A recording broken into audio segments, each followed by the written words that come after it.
front of this quarterly journal features a large satirical portrait of the late King Friesel from the sides of his head, because Friesel was incompetent, foolish, and cruel. In short, the embodiment of everything the communards wished to overthrow. To your disappointment, there aren't any full-color pictures to direct your attention.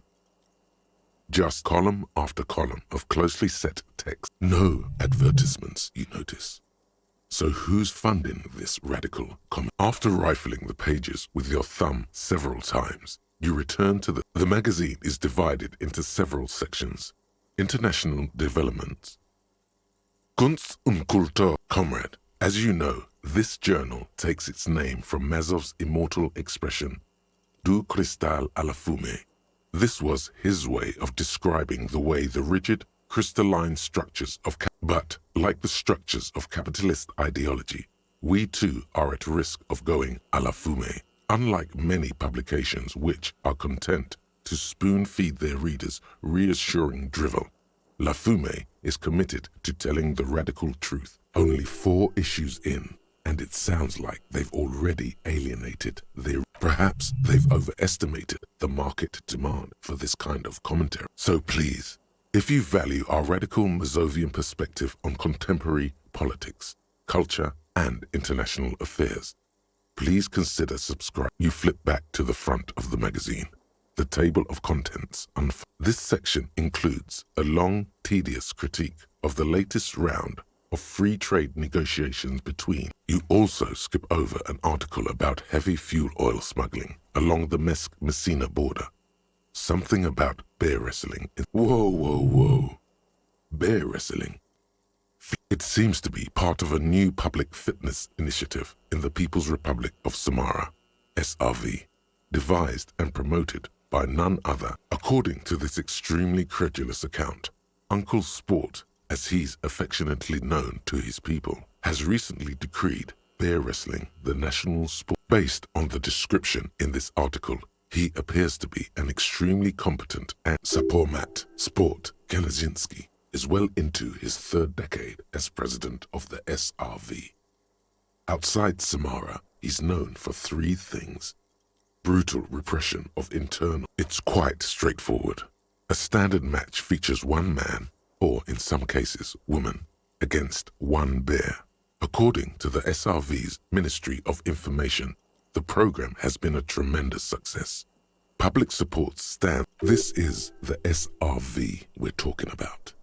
If you think those are the real numbers, there's probably a guy who wants to sell you a bridge in La Cherte. What are you, a statistician? Did the moral intern send you on a fact-finding mission? This is the SRV part. You flip back to the front of the magazine. The table of contents.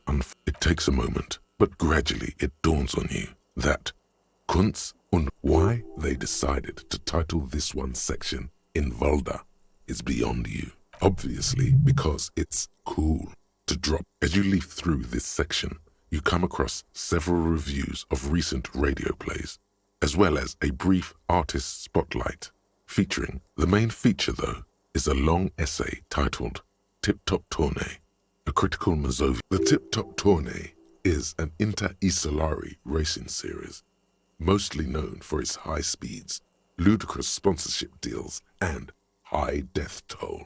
This so-called artist spotlight is really just a brief Q&A, made all the briefer by the subject's evident hostility to her interviewer. You think you're settling in for a relaxing recap of the most recent season, maybe sprinkled with some nice anecdotes about a few. Instead, you find yourself skimming a 10,000-word feature about all the politically problematic aspects of TIP. Where to even start?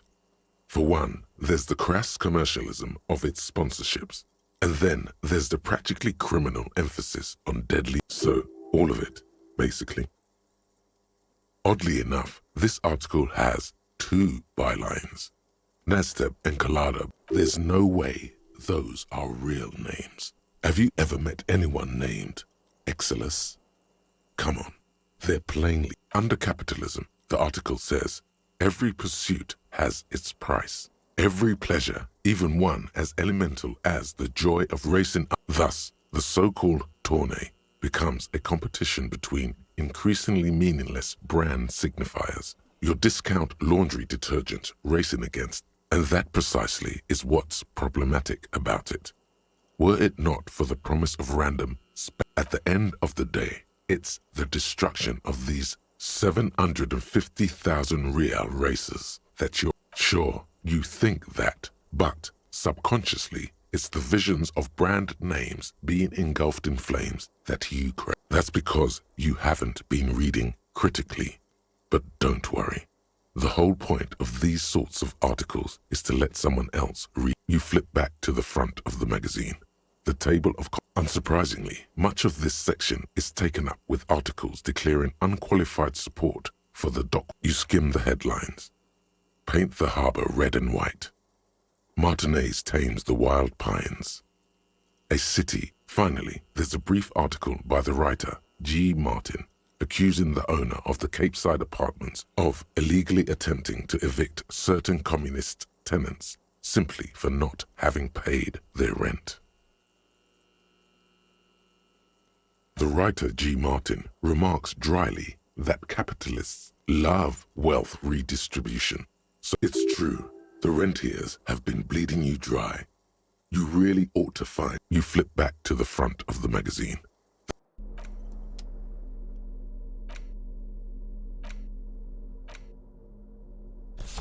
You take the legal documents out of the envelope, a 12 to 40 month construction period, and the zoning plan. The youth center cuts into the ocean like the bow of some great modern ship.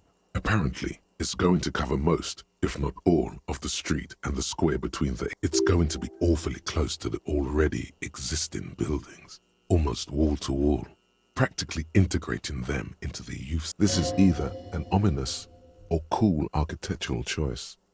Hard. My money is on cool. Looks like a cubic pyrite. There is no loophole. The simple truth is the current residents are going to lose their street access, and for the next 12 to 40 months, their lives will be dominated by constant construction noise. Once the construction starts, it'll probably take a few months, a year maybe, for even the most stubborn occupants to get tired of living like this. Well, you could trick Everard. Get some random people to sign the document. By the time the union boss finds out, your business here will be already concluded.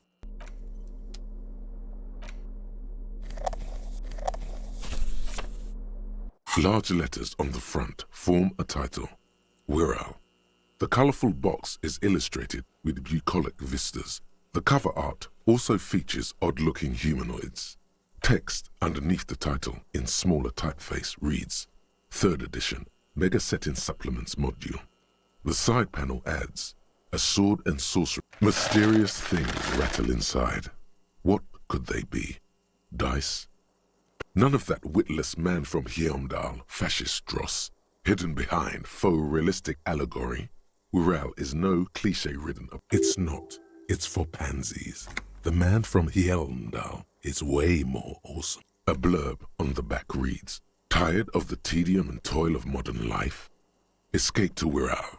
Leave behind Isolas and nations with their petty squabbles. Succumb to a world of high pasternal fantastique. Unleash your imagination and create an adventure of endless possibilities. Discover the terrible secret threatening Wirral.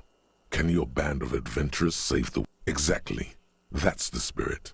All you have to do is read an intricate rulebook, study an assortment of... In no time, you could be romping through grasslands with low-level characters, hunted by Iskala riders, or battling unspeakable monsters in endless dungeons fraught with danger and despair. Don't forget heated arguments escalating to physical confrontation with... And most importantly, never forget to rage quit if the dice don't go. You pry open the box. Inside you find a folded up map, a small booklet, a reprint of a crude hand-drawn map.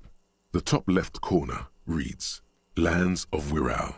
The map features both small villages and mid-sized towns.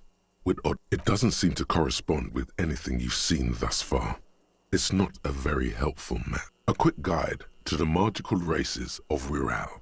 Create your own hero, choosing from any of these completely unique, and the options are in order of importance. The Welkin, the Tweog, the humans. The Welkin, tall, lithe, and graceful, with long flowing hair and pointy ears. They're known for being powerful magic users. The Welkin come with a variety of exciting subraces. High Welkin, Forest Welkin, Lake Welkin, and Snow, a grand race of industrious mountain people. They're short, stout, and muscular, and enjoy digging for gold and other precious minerals. They're also well versed in the art. The Tweog also come in a few different subraces. Hill Tweog, Shield Tweog, they're just humans. What else is there to tell? They're average in all stats, and jacks of all. A very small race of flying people, known for being mischievous, full of trickery. They often lure people into their magical traps. The least popular of the Wirral races, the Pygmies, are short, rotund, and dim-witted. Pygmies live in small villages made of shoddy wooden dwellings. They spend most of their days tilling. It's made from some sort of wood and has been decorated with peculiar plant. You don't know much about dice, but this one looks pretty damn fancy. You place the die into your pocket. It's always good to have luck on your side. You see a man in ragged clothes wearing a lopsided hat and wielding an odd-looking fellow. He doesn't seem to fit the rest of the setting. He has more of a... You pick the figurine up by the base to meet your gaze. The little plastic man stares back at you, his face contorted into a disturbing shout. A colorful box with the title, Wirral.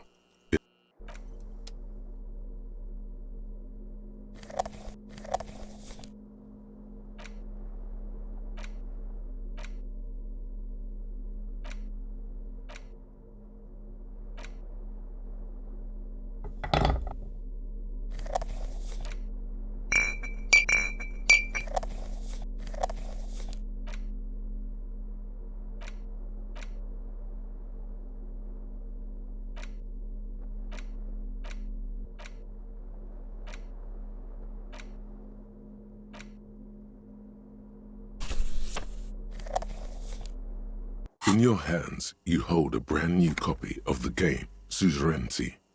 It's snugly wrapped in a skin of plastic. The cover features a charming illustration depicting a mass of grinning laborers loading goods onto a ship. The exact location and time period are left deliberately vague, but it's clearly meant to represent the economic relationship. The box has a nice heft to it.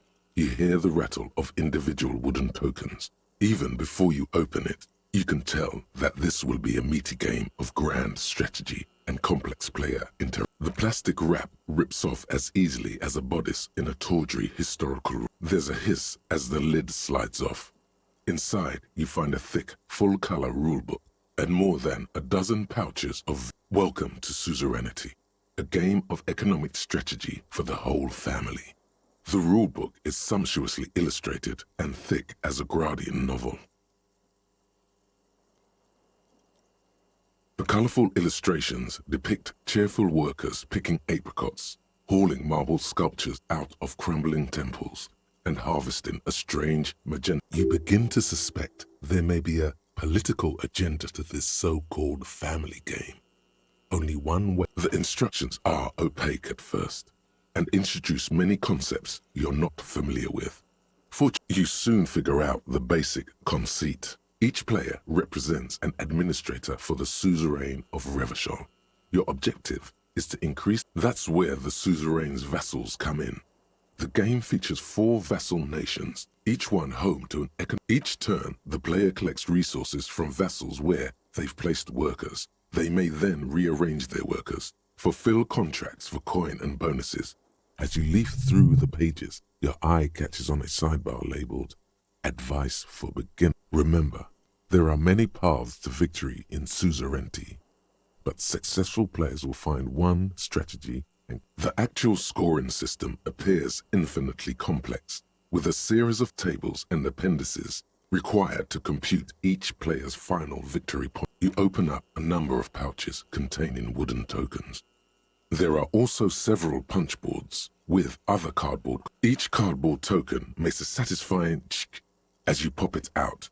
Soon, a neat pile of cardboard coins, in addition to the worker and building tokens used by each player.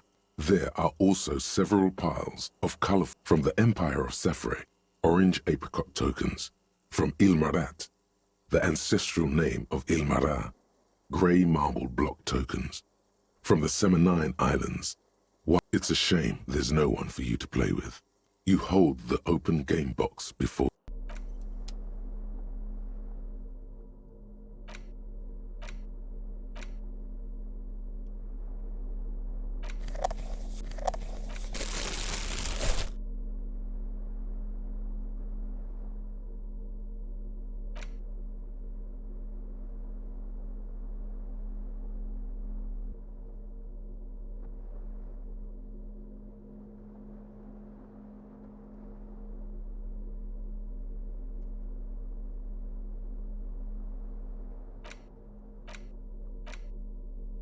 In your hand, you hold Dick Mullen and the Mistaken Identity. The brittle paperback feels fragile to the touch. The cover features a pastiche of different scenes. In the foreground, a man in a dark overcoat clutches a pistol to his chest. Rising up behind him are two The tagline reads, "Detective Dick Mullen must prove his innocence after an old friend is murdered by someone who looks just like Dick Mullen." The story opens with a knock at the door. Detective Dick Mullen is greeted by an old friend, Charlie Spillane. Spillane needs Mullen to drive him in from Vespa to a small town along the Insulindian coast. Despite his friend's apparent agitation, Mullen does as he's asked, then returns home where he passes out drunk, as he does most nights. 2 days later, Mullen is arrested by the Vespa police and charged with the murder of Charlie Spillane. At his interrogation, Mullen learns that Charlie Spillane was shot in a bar in the very town Mullen. Desperate to clear his name, Mullen manages to convince the Vespa police to release him for 3 days so that Mullen may solve. Of course, Mullen didn't do it. That's the whole premise of the book. Anyway, Mullen returns to the seaside bar where Spillane was murdered and meets a beautiful, mysterious woman named Diana Deneuve. Deneuve reveals that she was Spillane's lover and that he was mixed up with a local amphetamine smuggling operation. As soon as Mullen begins, not only is the local police captain in on the amphetamine ring, so is the son of a powerful politician and a strung-out art collector named Torvald, each of whom has his own reasons for wanting Spillane. Outwardly, the old police captain is a real law and order crypto-fascist, a barrel-chested man who's beaten his share of suspects to pulp.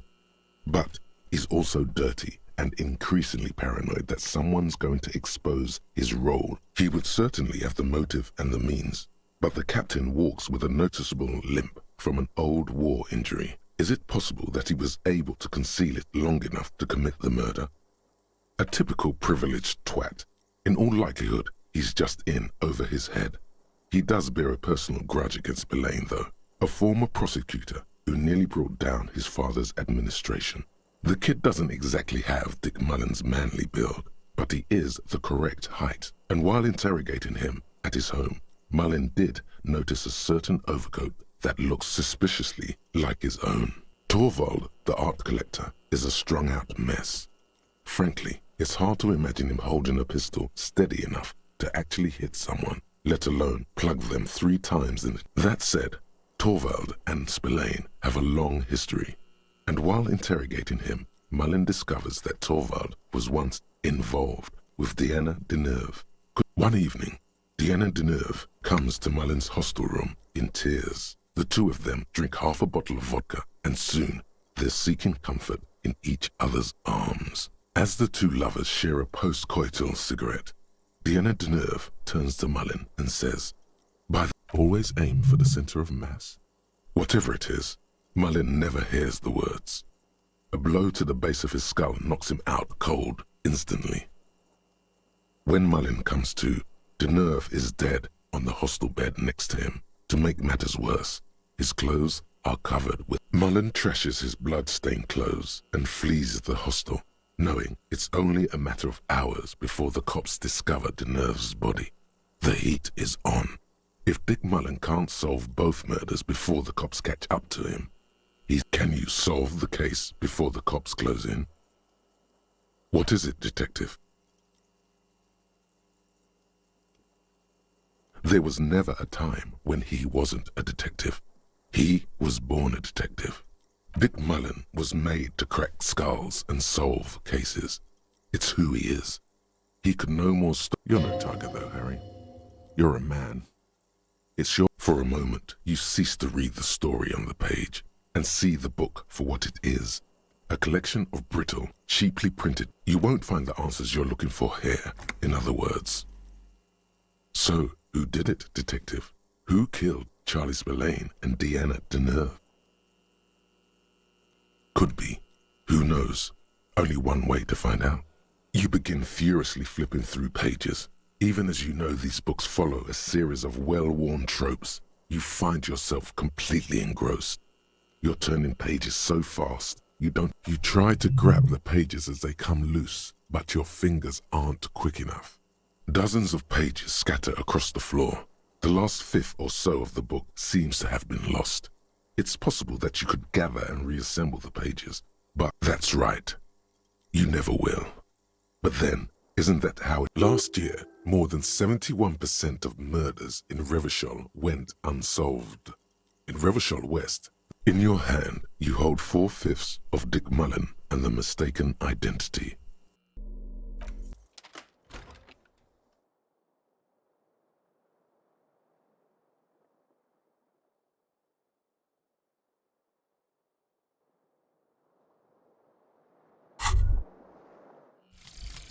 Fairweather T500. Remember that weakness you were looking for in the ceramic armor?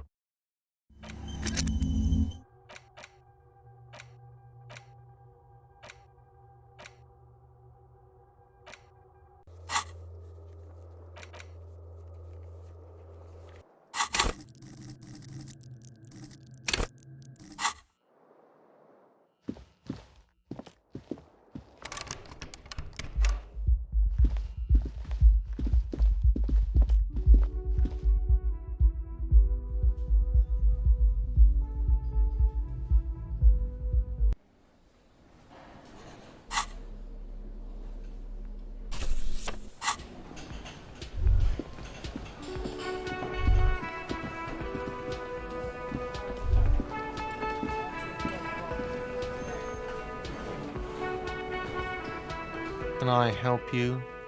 Got the 20 real? Good. You got the room for the night, but remember, you'll need another 20 real tomorrow.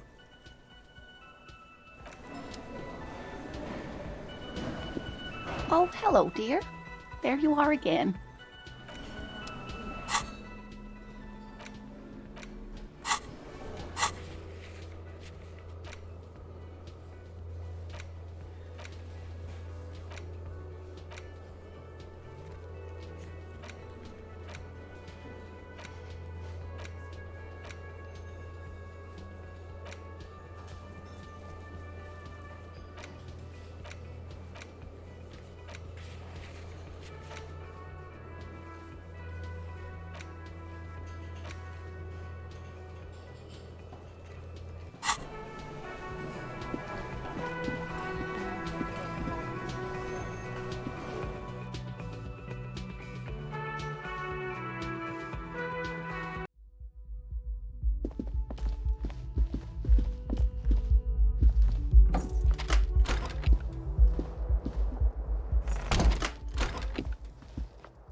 The Greatest Innocence by João Paulo Salomão Lopes de Fo. Browsing through the various chapters, you try your best to understand the ceaseless overflow, the sprawl of names, dates. Your educational survey is done. Did you catch any of that? No. Oh well, it's pop quiz time. Let's see what you've learned. That's the spirit. Here we go. Question 1. Oh yeah.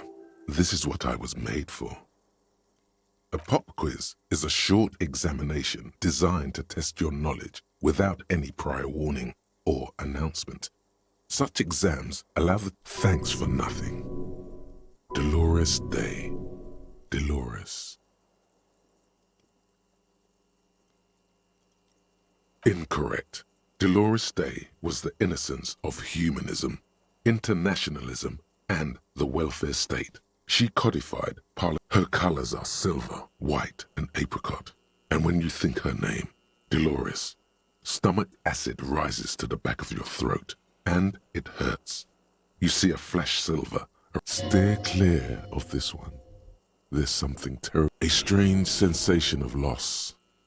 When she left the earth, the dust, and the ice. Yes, the quiz is impersonal. No need to rouse sensations in yourself at the mention of Dolores Day. Who was the first innocence? Correct. Nothing much is known about him. It's not even clear that he was a he, but Franco Negro presumed as such and called him Pius. He's depicted as a young man with molten gold pouring out of his mouth. All he spoke was gold. It's said he invented God and equality of men before. As the first innocence, he declared that there should be more of those like him. It is presumed his disciples. Question 2. Who was the strong? Easy. Everybody knows the answer to this. You, me, anybody. An innocence is the highest category of historical personage in the world, a literal personification of history. Traditionally, an innocence, when anointed, I can do better. Okay, so commonly an innocence does not enforce his or her power through military power. This is seen as unnecessary. Damn. Dolores. Incorrect. Vespa Messina is not a person, but a defunct state on the southeastern coast of the Occident. It used to take up most of the... Correct. Named the innocence of militarism, he codified hereditary rule, but at the same time ended serfdom and established the inter-Isola. Franco Negro attempted to solve the rising tensions between the aristocracy and bourgeoisie by building a unified society in which every man has a place and a mission. But at the same... Question 3. Who was the false? Got it under control. No problem. Solid on this one. It's widespread history. Yes, there exists a group called the Founding Party, known as the Holy Party, during the time of the Pericarnacian. This, the world's oldest international organization. There seems to be a mix-up with the sources. It's not my fault. At least it clearly wasn't Dolores Day. She wouldn't be false. She's beautiful. No, stop thinking it. I said it wasn't her. She was true. Correct. There have been a number of counter or false innocences. Some assumed to have innocentic qualities.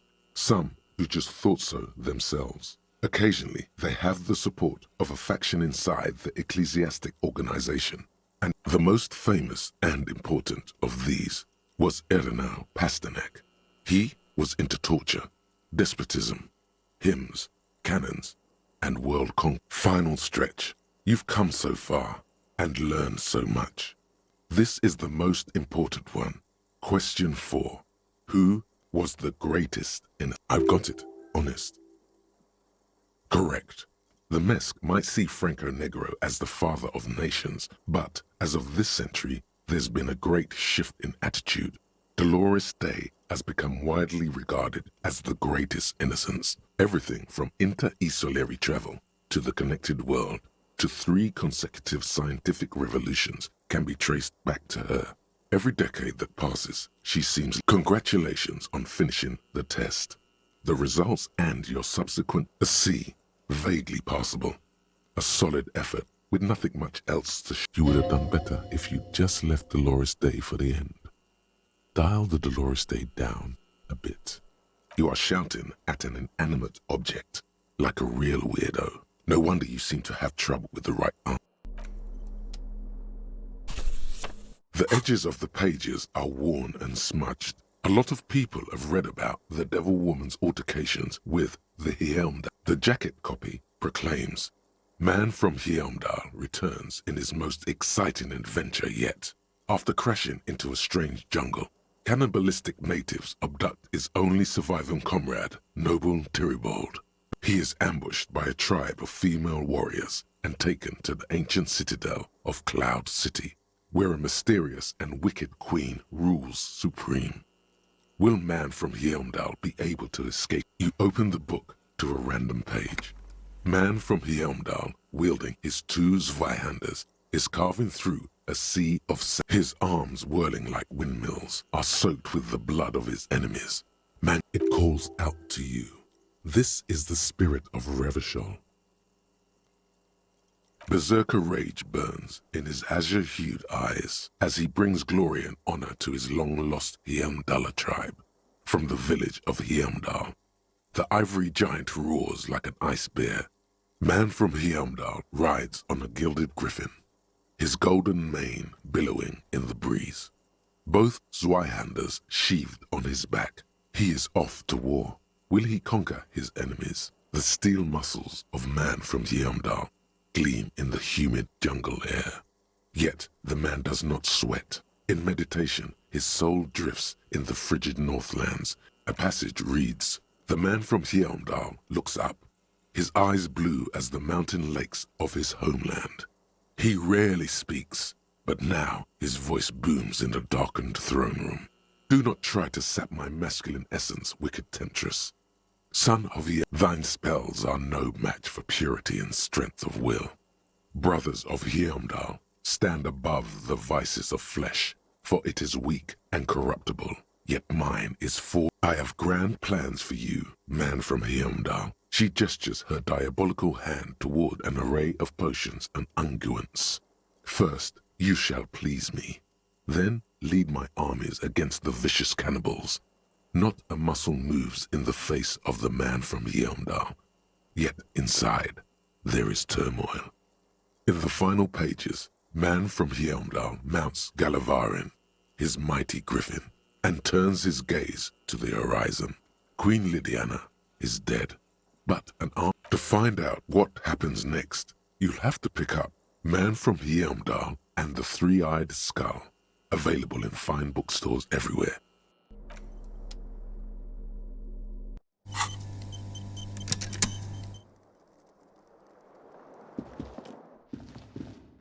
A mirror hangs on the bath. The bed is still cold from the broken window, and not too inviting, but it's yours. The bed is still cold from the wind blowing in from the broken window. The mattress creaks as you close your... Here we are again, my broken bud. The waves are coming, carrying you away. But you can't go. You're not cooperating. It's your disgusting body. Even through your sleep you feel a vague discomfort suffusing it. Your belly and your... That pain in your right side is your enlarged liver, by the way. As for your kidneys, you've really been compounding the damage lately. There's no dignity here. Only reflections of your body mass. Flashes of the day. You keep coming back. You're just stuck here. In the half-world. Could try looking at other people. Really looking. But sure you do. They're all so... Some of them are. Some of them are nice. Others are scared. At least they're interesting. Each one has a process just like yours, running in the space between their ears. People are beautiful, statuesque, parodies and tragedies of themselves. A great... What do you think you're doing right now? Coming to some greater awareness? Look at all these lights, blinking in and out of existence. Thoughts! You're just pretending that you're... Let it. Let But it never seems to let you go, does it? Time to rise and wipe that shining sweat off as best you can.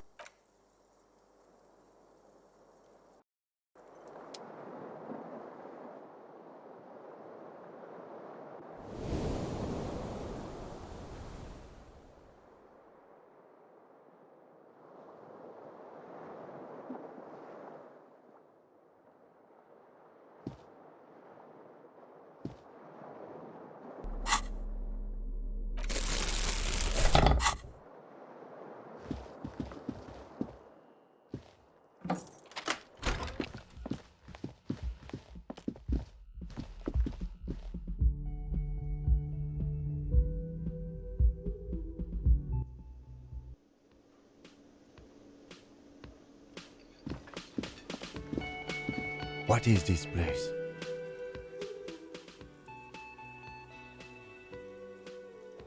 Yes, but no one's been here in ages. I doubt the electricity still works. Good thing we have a flashlight on us. Don't forget to take it out of your bag. Some specks of dust shimmer in a faint beam of daylight falling from the window. An eerie feeling rises in your chest. Sounds good. Yes? Okay, let's talk about it. You stole the boots. Congratulations. That must have taken an enormous concerted effort, considerable ingenuity and timing. Now I'm going to report you and you are going to go to jail. It was a joke, sadly. There's nothing I can do about your delinquency. What's done is done. What do you want to know? What's there to say? It's just stupidity. The cop kind. Our precincts can't decide if Martinez is part of Jamrock or the Industrial Harbor. Yours or mine, as if we somehow own parts of the city. Typical street gang mentality. So we've let the Union make a mockery of law enforcement here. And now it's come to its natural... Well, sort of.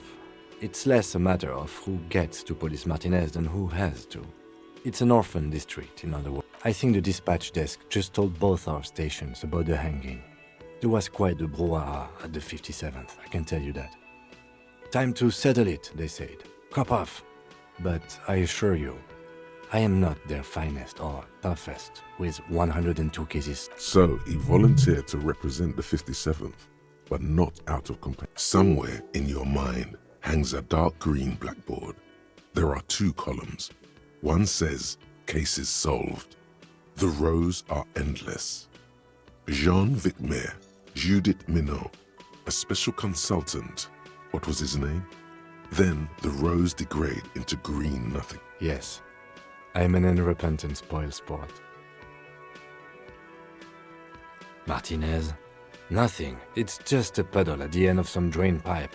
No one cares about this place. They care about sports.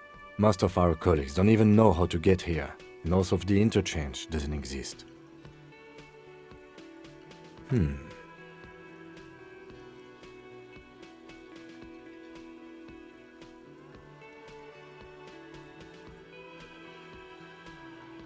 The silence carries. Yes, it's a wholly pointless matter. Forget I ever mentioned it.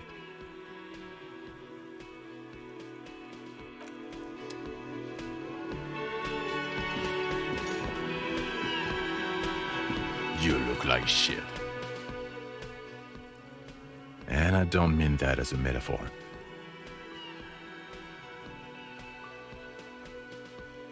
Oh, don't be so modest.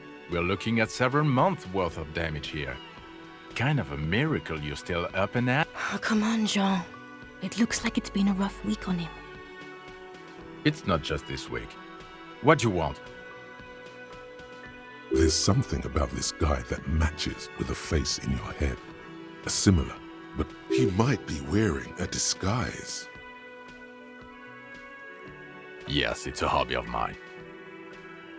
As if waiting for some kind of reaction or response. Something to click. It's not happening though. I'm not getting involved in this. About what? You don't look like a cop.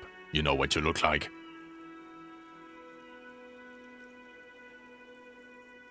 Yes, a superstar cop. Of course. This again. No.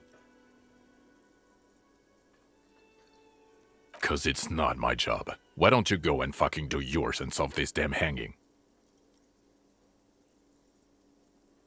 Actually, I don't want to hear you say things. Come on, Jean. Okay, say things. I want to hear you say things. Suddenly, out of nowhere, case-related things start popping up in your head.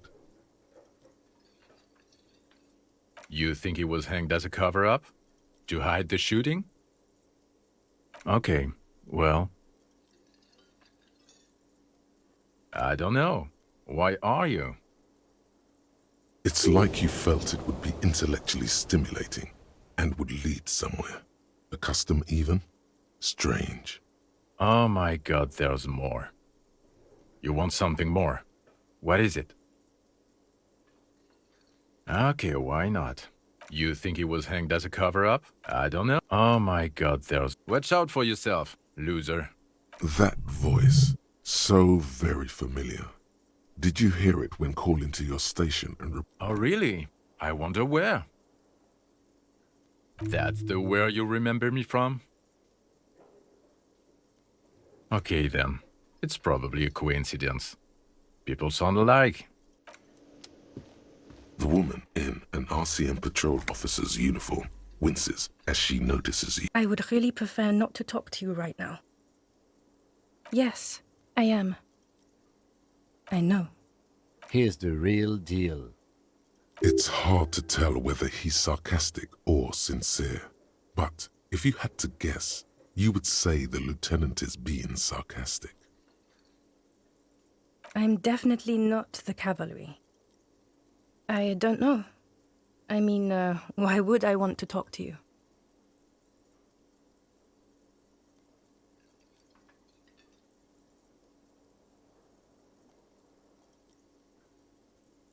No, you haven't wronged me. It's okay.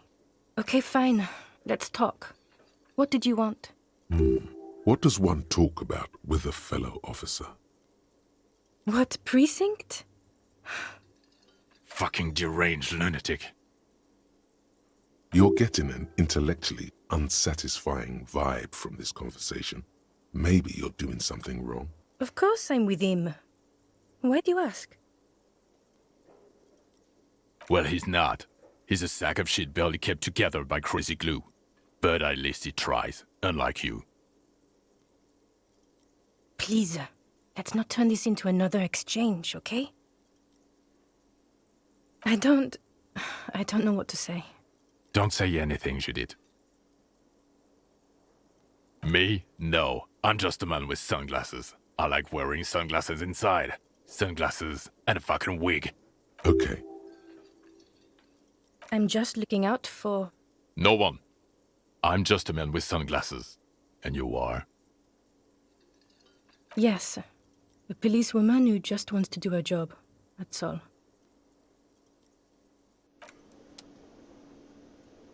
Again? I can't but... You know what it is. It's like the two of you know each other. Just ask him. Oh, I definitely know you from somewhere. Another life. Yes, from another life. A different life. Maybe the life of a police officer belong... To what station do you think you would belong in this alternate and totally fictional reality? Okay, that's plausible. That's entirely plausible. Now we're really getting somewhere. Somewhere good. Okay.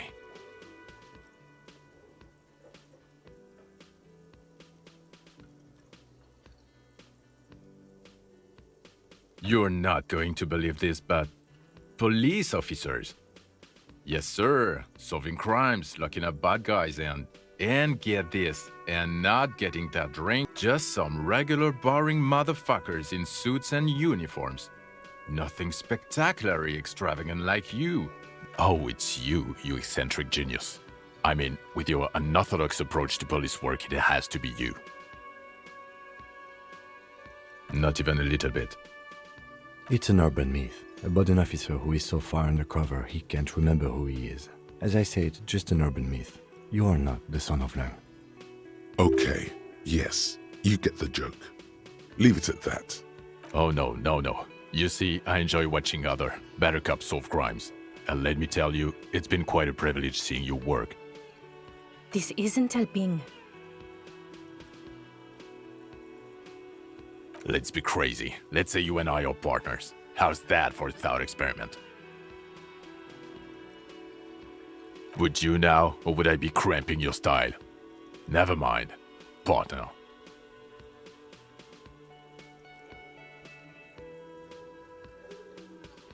Okay. How about you stop wasting my time and get on with whatever you were doing then? Neither can I, partner. Neither can I.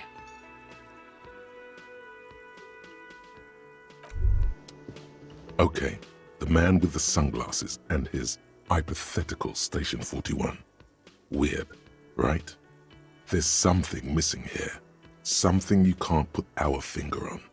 You know what? Just ask him. I know it sounds crazy, and you'll probably get laughed at. Yes, just cross it off the list.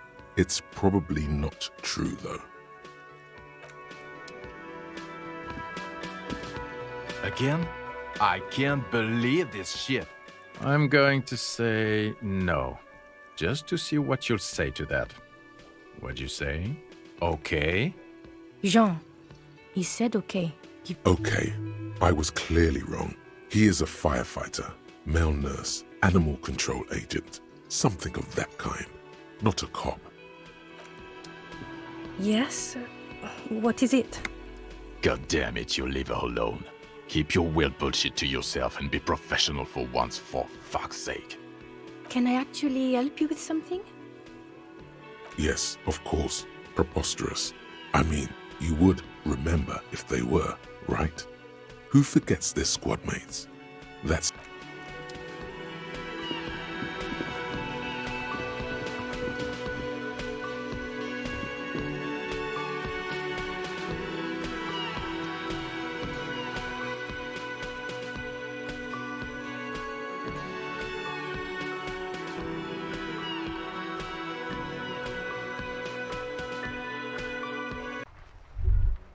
Was that? Could it be the Col de Mama d'Aqua? No. There seems to be an extremely high-pitched ring. Ultrasonic. Lena said it was very... Lena also said that it couldn't be heard by any other animal, including humans. What? Honestly, your ear isn't hearing a whole lot. The distant hum of the industrial harbor, the traffic. But, admittedly, there is a high-pitched noise somewhere there too. There it is again. You're about to rediscover a long-lost species. Yeah, but how are you going to catch it? It must be very close. Maybe, just maybe, it will... Oh no. The sound. It's moving away. No. Too late. It's gone. There is no ringing anymore. Keep your ears peeled then. If the species really has migrated to Martinez, that pawnbroker, Roy, was into natural sounds too. Maybe you could talk.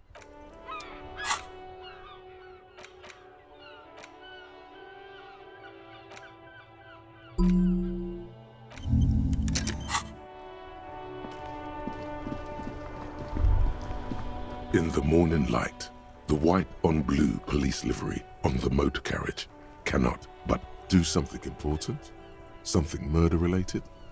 There's always something important. This is a Caprice Canema, the Caprice Motor Corps follow-up to their highly successful workhorse, Caprice 40, and the answer to, with its air-cooled, rear-mounted 12-cylinder compression ignition engine, driving the rear wheels through a 4-speed manual gearbox, the Canema is able to reach 100 kilometers per hour, even at a standstill. The unibody Caprice Canema looks sleek and dynamic. The cabin is tilted frontward to give it a more aggressive... Someone has waxed it recently. You want to take a closer look? 130, I reckon that's a 7-liter V12 there. Man, that's got to be a major advancement over the KR-18GU engine on the old Caprice 40. 7.2. Supercharged. Yes, an extraordinary machine. Helium headlights would improve the range and quality of the visual field a lot. Actually, I have a pair at home. Just haven't gotten around to fitting them yet. I need to lay some wiring for the ballast first. Maybe. Yes, definitely maybe. And means no. Inside, you see a set of steering levers, a radio microphone, a pull. This is Precinct 57. How many? Of course. What is the number, officer? Yes, hold on. Received. Hold on, officer. Lieutenant Kitsuragi slowly begins to tap a little rhythm with his... Officer, I have Sylvie Malaika on the line for you. Yes, hello?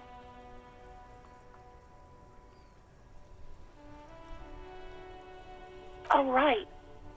Hello, officer. What can I do for you? You mean, why did I leave the bar? Honestly, Why not? Let's just say I left because I needed to get away from someone. You know whom? Maybe, I don't know. I just know I have to take... No? Not me. No, sorry. I don't. Not a lot of people have phones around here. People don't have the money to have the cables put in again. They use the unions. So the Union has a phone, and there's one further down the coast. It was someone else. We'll find them sooner or later, officer. It just might take a while. Yeah, go on. Yes, I know who you are. You're... This exact conversation has happened before. Establishing authority before this young girl seems to have been important to you in the past. Don't go there again. Oh, no, I have... Real policemen have uniforms too, by the way. Where's yours? He's in plain clothes, voluntarily.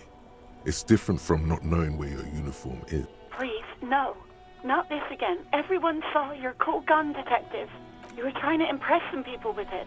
Everyone was eating, and... you were waving it around in everyone's face, begging them to describe it. You said it calms you, and then you started making suicide jokes. Oh, those again. I have been trying to wean you off them. You know, when you put your gun, your actual gun, on your temple and pretend to shoot your brains out, off of that, people... I remember this. You were screaming things like, "My brains are all over the wall," painting them red. I won't be seeing it, 'cause these are my brains. I can't see with... Me neither. No idea. All I know is next you were waving around money instead, saying things like, "Big bucks cannot lie," and it almost looked like you pawned it. But believe me, I did not ask. Uniform? I never saw you in any uniform. You had your things on. Well, you tried to jam it down the toilet, sir, clogging it completely. I am sorry about that. Anything else, detective? I do hope so. Please, don't call me again. Bye. Yes, you have obviously done something to upset her at the Whirling in Rags, when she was still working there. I'm not mad, it's just... you were so drunk and so emotional all the time, and then the skua thing happened. It just made me want the stuffed bird, the great skua.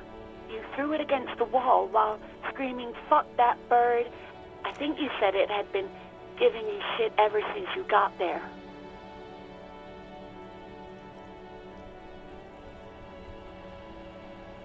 Yes, well... Rubbish. You're a green hat and feather-toting bird watcher. Or a cop with brain damage. One of the two.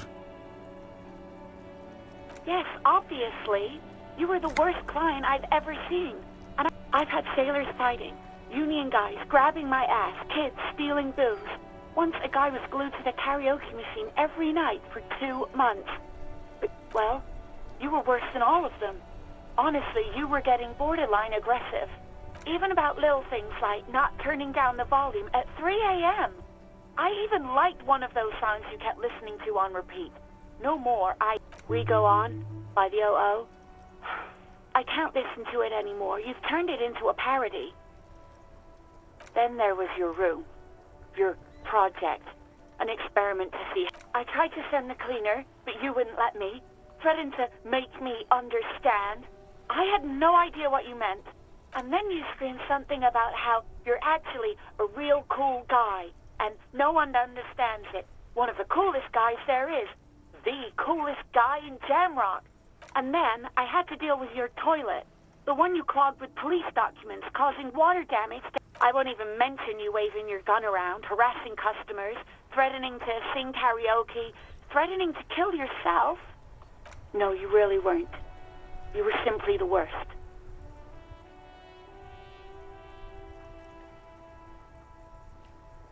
God, I knew I shouldn't have brought it up.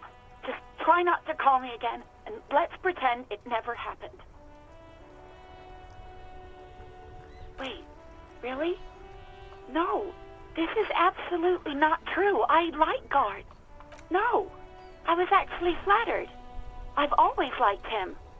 It was just that... There's a pause. You can almost see her on the other side. I didn't know what to say to him later. Then you came and destroyed the place. So I left without explaining. Okay, but please don't mess it up. Please don't take out your gun or something. All sorts of things. Some disco, rock too. So much disco and rock. Yes, that's the one you like to sing along to the most. The later it got, the more... Interesting. You still have to find a copy though, before you can blast it. You hear a sigh of relief on the other end of the... Anything else I can help you with, officer? Yes. The armor was produced by Fairweather in their facilities in Betancourt. It was part of a special order for Corps de Pharmacie, a security firm contracted to protect the interests of Orani's pharmaceutical company. So, it seems the armor went to Seminine. That's where the paper trail ends, though. Even the firm has proven difficult to track. Corps de Pharmacie has been renamed several times over in the years since the armor was issued. The most recently registered firm that the ICP has been able to connect to the CDP is a military contractor called Trinell, and the one before it was Downwell. A suit of armor like this would have been manufactured with a particular person's physique in mind. You should ask for whom this suit was fitted. Yes, but the ICP tends to be reluctant to share private sector records. I could try to talk them into it, though. Sure. Call back tomorrow. Hopefully I will have more information for you then. Just a moment, officer. 10-4, come in, officer. Over. 10-4, sir. Sorry, but I'm under orders to give a negative to 10-4. Orders as your orders. Anything else? Over. Roger that. 10-10, over and out. As you tap on the gauge, the indicator pin jerks as if startled. It's in the large orange sector. No, that's enough fun with the foldable headlights. I know they are mesmerizing. Wow, so someone's been a little boring. Yes, my standard liege. Someone's seen all sorts of wild ideas pop off and thought, I'll take the boring one. The regular, please. The brown. Of course you do. Let's get right to it. My lord's copper type is regular cop. I'll let everyone know. I'll send out a telefax. Yes, the type of cop you are, sire. Think of it as a caste, a class even, a nation of regular law officials that you belong to. It comes, of course, with good, of course. To outright declare yourself something does seem a bit too...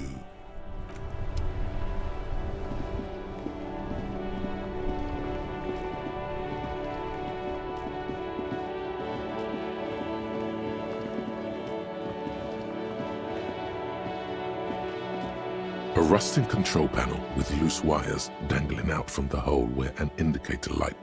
You grab the handle and pull the lever up. As soon as the metal connects, the water lock starts moving.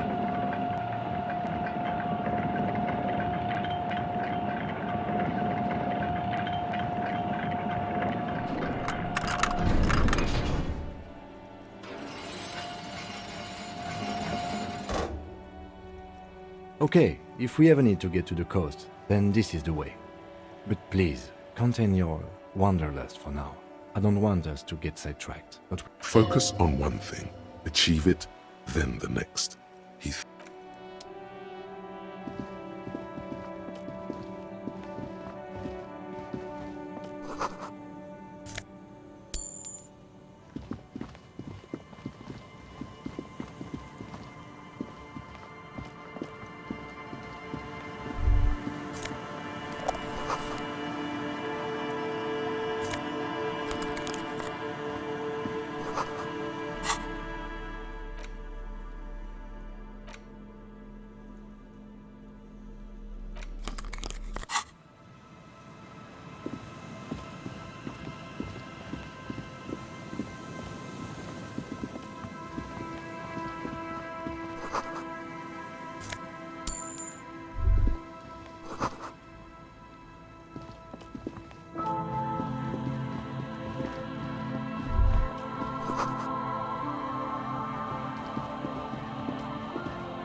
A banged-up motor carriage lies half-submerged in the icy water, slowly sinking into the Insulindian Ocean. Remember the tire tracks in Martinez? This is where they were leading.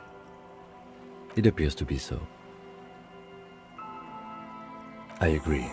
We should definitely investigate. You get a sudden, sinking feeling. Stomach acid comes up as you look at the motor carriage and why the doom and gloom? It's just a sunken motor carriage. Some motor carriages are bound to end up in the sea. The motor carriage is properly stuck in the ice. Getting it out would require a single day in the salty seawater would ruin most vehicles, but this one looks worn even in places the salt water hasn't touched it. The logo is too deep in the murky water. You can't make it out, but you do. The ice hasn't closed around the vehicle yet. My guess is it's been here since last Saturday or Sunday. The estimate is correct. The incident probably occurred on Sunday evening. Your mocking tone finds no response, but the motion of the waves. Yes, quite. Let's wait for the low tide and see what's inside. Great idea. Then we can get the things inside. The joyrider must have left something good inside. I don't know. An hour or two, tops?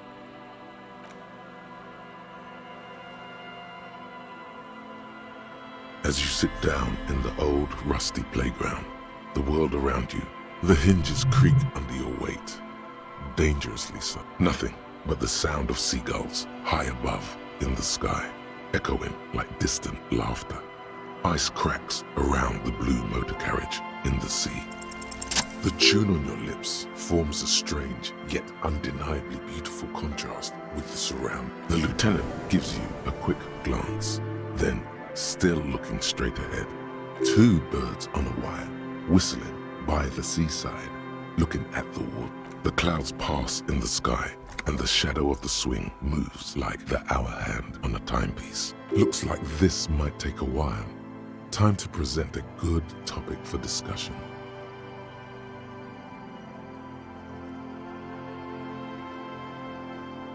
I believe it's following a pattern set millions of years ago by cosmic forces. But I suppose... Clouds on the horizon grow darker, and the shadow of the swing set keeps climbing. You hear the distant rumble of the city. 30 minutes pass. Luckily, I am already a member of an independent organization, and therefore do not have to choose between a rock and a hard place. Your voice echoes on the water, strange and out of place in the environment. 30 more minutes pass. Detective, I've been able to make out the mark ever since we arrived. I find it odd that you haven't. It's a Coupris, model. Yes. Why haven't you? It is a simple and rugged machine, favored by working men, government offices, firefighters, animal control people. You know, those kinds of... Yes, 41. What do you think it stands for? It's as if he knows what it stands for, but wants you to say it. It's pedagogical. Does he know something about that speed racer?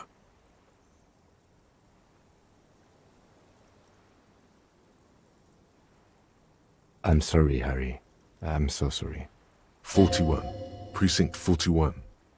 A massive pit opens up in your stomach. No. Just nope. Say no to this, Harry. Yes, your car is in the sea. Face it, so we can start dealing with this.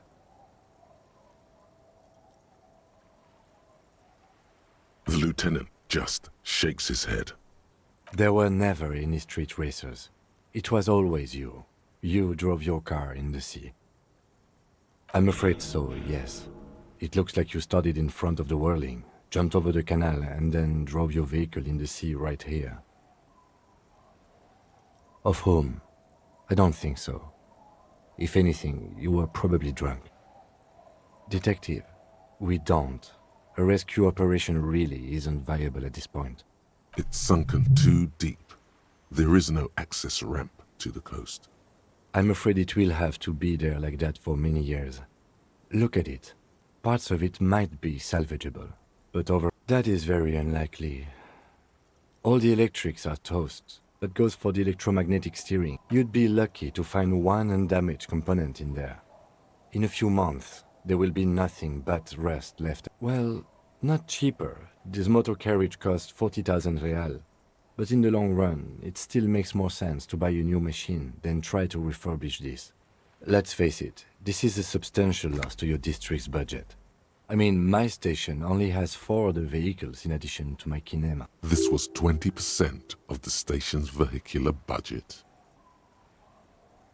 People are more valuable than machines. Training a police officer is even more costly. The lieutenant adjusts his glasses and doesn't say anything. You can still whistle. Besides, the night is always darkest before the dawn.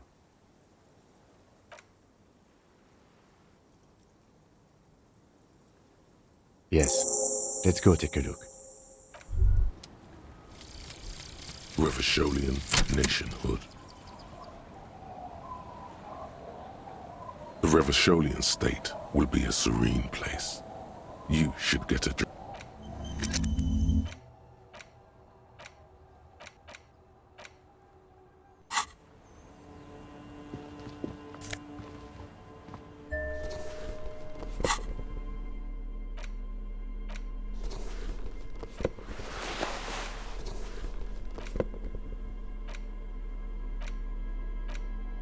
Police badge on which you see the photo of a man.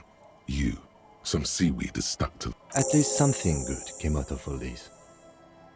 Encased between 2 durable plastic sheets is a bluish card with lines of information. You see a photo, a name, a rank, a document number. The man keeps winking at you with his green-gray eyes. The photo is old, but the badge is new. You used an old photo for 8, maybe 10 years. The guy in the picture is rather good looking. He's got a nice haircut and what do you think? His face is already contorted by the expression. Although it looks like you had quite the charming face way back then. Your hair is brown and slightly curly. The lack of alcohol swelling is a bonus, though there's a pinch of that in your cheeks. The badge in your hand shines as you rotate it, catching light. You see lines of information. Harrier, that's long for Harry. So you are Harry. Everard was half right. Probably not a lot of people know your full name. Whoever told him you're Harry Dubois didn't. It's a wartime name, revolutionary. The kind mothers give their sons during troubled times, like a name like armor. Pleased to make your acquaintance, Harrier Dubois. The badge in your hands shines as you rotate it, catching light. Lieutenant W. Freighter. The lieutenant is a rank above sergeant and below captain. It's the highest rank in the RCM that still does field work. The title of Yefreitor is added to your rank when you decline a promotion to a higher rank. In your case, captain. You have declined twice. There are many reasons one would do this. The rank above you in your precinct's décomptage might be taken, or sometimes promoted officers do not want to replace their superiors. And sometimes they just prefer the type of police work available to their current rank. In your case, lieutenant. Such a small yet precious thing.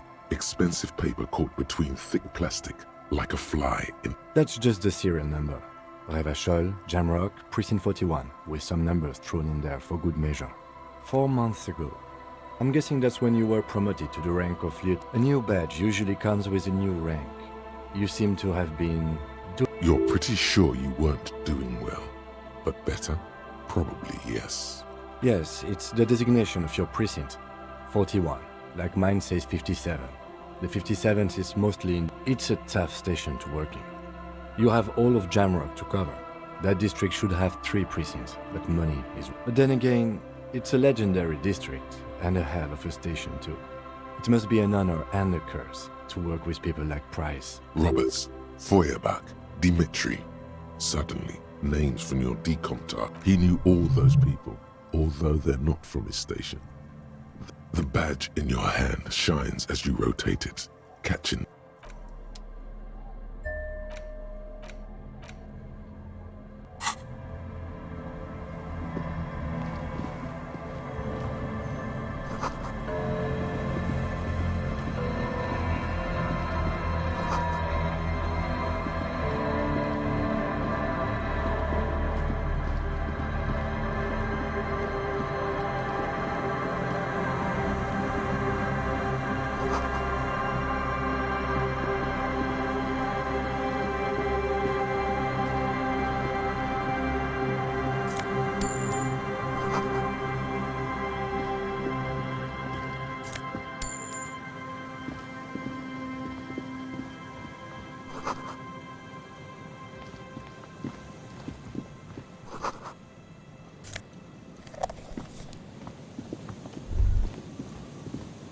Rust peels off the bent iron posts of the swing.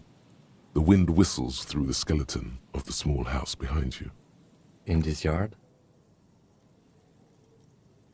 He's assessing the situation. How long ago was it abandoned? Someone thought they could have a summer house in a bloc obscure. For cheap. It didn't work out.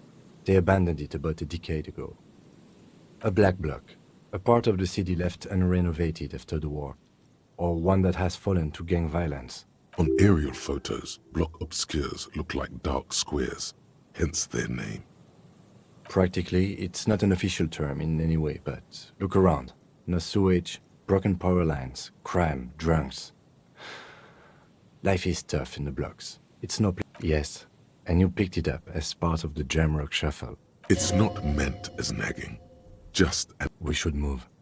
I don't think we will solve the murder with forays into the urban hinterland.